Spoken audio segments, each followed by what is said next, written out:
justice, temperance, wisdom, courage. Applying ancient philosophy to modern times, this is the Sunday Stoic.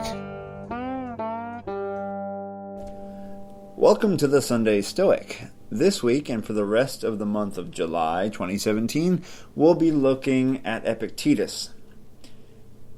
I feel like we've been doing short snippets of Epictetus, but we haven't read a lot of him on the show, and that's for two reasons. One, I've been reading through the Moral Letters to Lucilius by Seneca, so I'm much more familiar with it. Remember, I'm learning at the same time you are. I'm not like an expert with a database of readings at my fingertips. I have to hunt these things out. And also, the translations for Seneca are a lot easier to read. They're it's kind of like the same thing with Marcus Aurelius. Those are hard to read too. They read a lot like the King James Bible, and it's a lot easier to understand the Seneca. There are newer translations, of course, which are nice and easy to read, but they are not in the public domain, and I'm not going to read copyrighted material on the air and get in trouble. It is within my power to not read copywritten material on the air. And my wife is a librarian. So, I got to be careful with that. Check out the show on Facebook. You can post questions, get a hold of me there. We can post pictures, share ideas. You can talk to other people who listen to the show. You can email me at sundaystoic@gmail.com and volunteer to read for the show or give ideas for the show. If you have a set of readings that you think would go well together, you can recommend them for the show. Like I said, I'm pulling these together each week, and any help that'd be awesome. So, we're going to hear from Epictetus. Let's jump into it with both feet. The Discourses by Epictetus, Chapter 8. How we must exercise ourselves against appearances. As we exercise ourselves against sophistical questions, so we ought to exercise ourselves daily against appearances. For these appearances also propose questions to us. A certain person's son is dead. Answer: the thing is not within the power of the will. It is not an evil. A father has disinherited a certain son. What do you think of it? It is a thing beyond the power of the will, not an evil. Caesar has condemned a person. It is a thing beyond the power of the will, not an evil. The man is afflicted at this. Affliction is a thing which depends on the will. It is an evil. He has borne the condemnation bravely. This is a thing within the power of the will. It is a good. If we train ourselves in this manner, we shall make progress, for we shall never assent to anything of which there is not an appearance capable of being comprehended. Your son is dead? What has happened? Your son is dead. Nothing more. Nothing. Your ship is lost. What has happened? Your ship is lost. A man has been led to prison. What has happened? He has been led to prison. But that herein he has fared badly, every man adds from his own opinion. But Zeus, you say, does not do right in these matters. Why? Because he has made you capable of endurance? The Discourses of Epictetus, Book 3, Chapter 10. Let sleep not come upon thy languid eyes before each daily action thou hast scanned. What's done amiss? What's done? What left undone? From first to last examine all, and then blame what is wrong, and in what is right, rejoice. The Discourses by Epictetus, Book 1, Chapter 5, Against the Academics. If a man, says Epictetus, opposes evident truths, it is not easy to find arguments by which we shall make him change his opinion. But this does not rise either from the man's strength or the teacher's weakness. For when the man, though he has been confuted, is hardened like a stone, how shall we then be able to deal with him by argument? Now there are two kinds of hardening, one from understanding, the other from the sense of shame. When a man is resolved not to assent to what is manifest, nor to desist from contradictions, Most of us are afraid of mortification of the body and would contrive all means to avoid such a thing. But we care not about the soul's mortification. And indeed, with regards to the soul, if a man be in such a state as not to apprehend anything or understand it all, we think that he is in a bad condition. But if the sense of shame and modesty are deadened, this we even call power. Do you comprehend that you are awake? I do not, the man replies, for I do not even comprehend when in my sleep I imagine that I am awake. Does this appearance then not differ from the other? Not at all, he replies. Shall I still argue with this man? And what fire or what iron shall I apply to him to make him feel that he is deadened? He does perceive, but he pretends that he does not. He is even worse than a dead man. He does not see the contradiction. He is in a bad condition. Another does see it, but he is not moved, and makes no improvement. He is even in a worse condition. His modesty is extirpated, and his sense of shame and the rational faculty has not been cut off from him, but it is brutalized. Shall I name this strength of mind?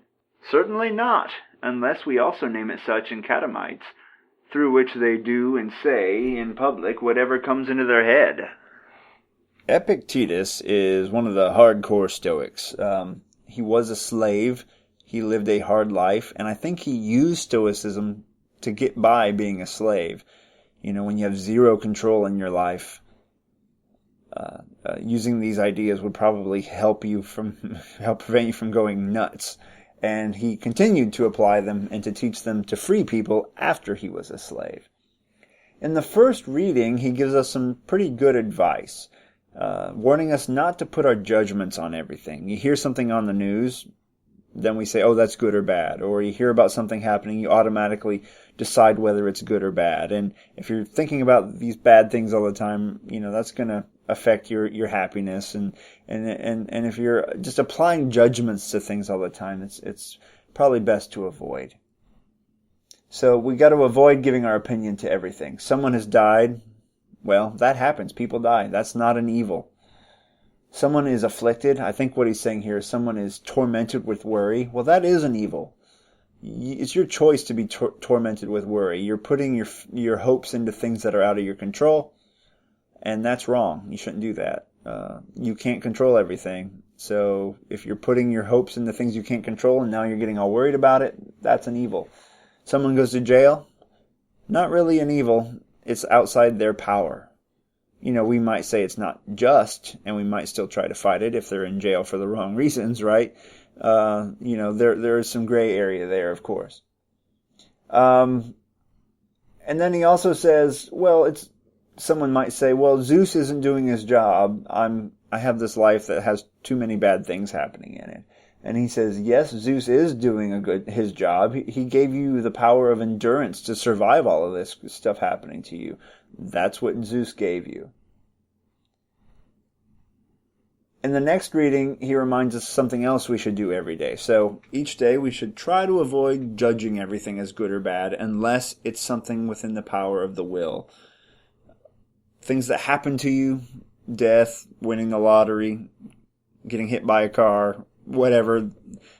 There are some of those you'd prefer and some you'd prefer not to have happen.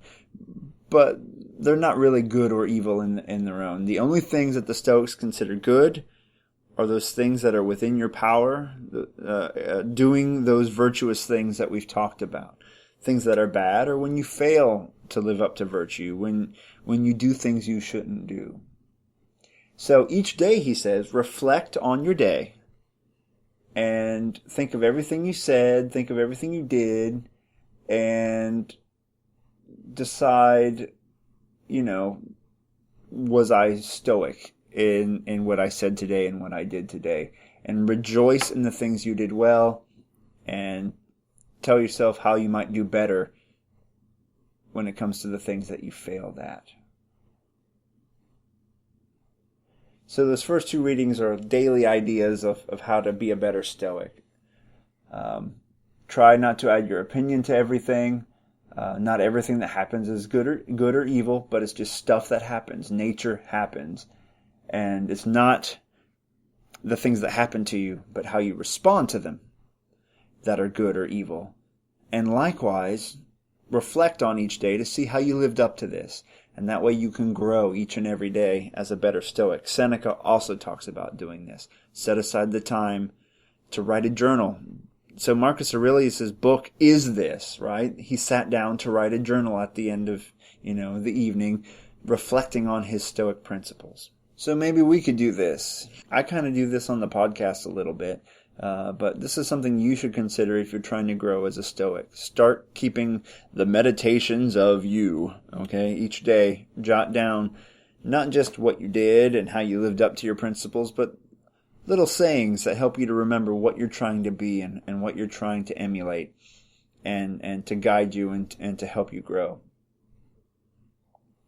The last reading doesn't quite fit in with the other two exactly, but it goes along with the world we live in quite well, I'd say, especially here in the United States. I know I have listeners outside the U.S., but I'm sure you all know about some of the things going on in the United States. He says, basically he's saying, you can't argue with everyone because some people have earplugs in and won't listen to reason. Some people are impossible to argue with. How can you possibly argue with someone who has their heart set in stone and will not change? I teach evolution in the South. Some people will not listen to what I have to say, right? And he says that we often think that it's bad to be dead. When your senses are cut off, you're a corpse. We consider that bad. But in the same way, there are people who are alive that won't listen to reason and will not change, which is the same thing as being dead. When you won't change, when you cannot alter your behavior, that is the same thing basically as being dead. You're the walking dead. And if someone is bullheaded and they refuse to listen and they refuse to change, a lot of times we confuse that as being strength. In fact, it's being dead. It's worse than death. You have the power to change, but you refuse to listen to reason. A state worse than death. How can you argue with people who choose to ignore reality? And he doesn't have an answer to the question. I think the answer is it's not in your power to change their mind. You can try. Once you see that they won't listen to you, you can move on and do your best to live a good life. A life choosing wise choices and not getting caught up in pointless arguments that you will never win, even if you have all the facts on your side. So, what can we do with the advice from Epictetus this week? Well, we can try to avoid putting judgments on everything that we hear about in the news and elsewhere. We can focus on making sure we try to apply the labels of good and evil to the things that are within our power to do. The things we do correctly are good. The things that we do that we shouldn't have done are bad. We can reflect on this each and every day, and we should. Let's start a journal. A little journal by our bedside table or whatever. Probably shouldn't do it on a digital device because, the screen will wake you back up again. Old-fashioned, old school. Keep a little notebook. Write down how you did well, how you failed during the day. Add in a little information from the Stoic readings you're doing. Things you want to start implementing in your life. And lastly, you can't win an argument with a rock. If there's someone who is walking upright, but they're dead inside, they're so dogmatic that they refuse to listen to reason, to facts, and will not change their minds, even when you show them what you're saying is absolutely true, then there's nothing you can do. Don't get hung up on it. Don't let it ruin your day. You'll know not to engage in that argument next time. Just move on. Be your own person. Be a happy person. And carpe diem.